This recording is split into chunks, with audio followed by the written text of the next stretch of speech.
Un des fruits du Saint-Esprit est l'amour. Galates 5, 22, 23 est l'un des passages les plus appréciés de la Bible. Cet amour n'est pas un sentiment, mais un choix. C'est le choix d'être bon, de se sacrifier, de considérer les besoins d'autrui plus que les siens. Philippiens 2, 3. Il n'y a pas de plus grand amour que de donner sa vie pour ses amis. Jean 15, 13. Car ce qui vous a été annoncé et ce que vous avez entendu dès le commencement, c'est que nous nous aimions les uns les autres.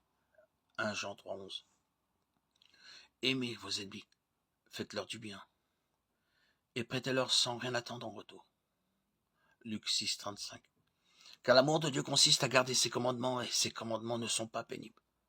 1 Jean 5, 3. C'est par amour que Dieu a réalisé son plan pour sauver le monde. Car Dieu a tant aimé le monde qu'il a donné son Fils unique, afin que quiconque croit en lui ne périsse point, mais qu'il ait la vie éternelle. Jean 3, 16. Ce n'est que par l'amour que nous pouvons respecter les plus grands commandements. Aime le Seigneur ton Dieu, et aime ton prochain comme toi-même. Marc 12, 30, 31. L'amour est le plus grand don que Dieu puisse faire.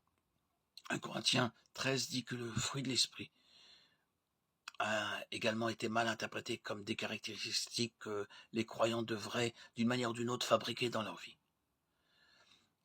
Mais la clé pour comprendre ces qualités est dans le nom, le fruit, qui est le résultat naturel de la croissance, et de l'esprit, qui explique exactement qui est la cause de cette croissance. Ce ne sont pas nos efforts, mais la puissance du Saint-Esprit qui agit en nous. Aucun effort humain ni aucune détermination acharnée ne peuvent produire de fruits spirituels. Mais l'influence de l'Esprit dans un cœur soumis peut accomplir des miracles. Le fruit de l'amour en est peut-être le meilleur exemple. Nous ne pouvons pas produire le type d'amour que Dieu désire sans la direction et la force du Saint-Esprit. Le mot anglais « love » a un sens très large, mais la langue grecque était très précise. L'amour que le Saint-Esprit manifeste chez les croyants est agapé. L'agapé est utilisé dans tous les versets d'amour du Nouveau Testament. L'agapé est patient, l'agapé est bienveillant, l'agapé ne faillit jamais.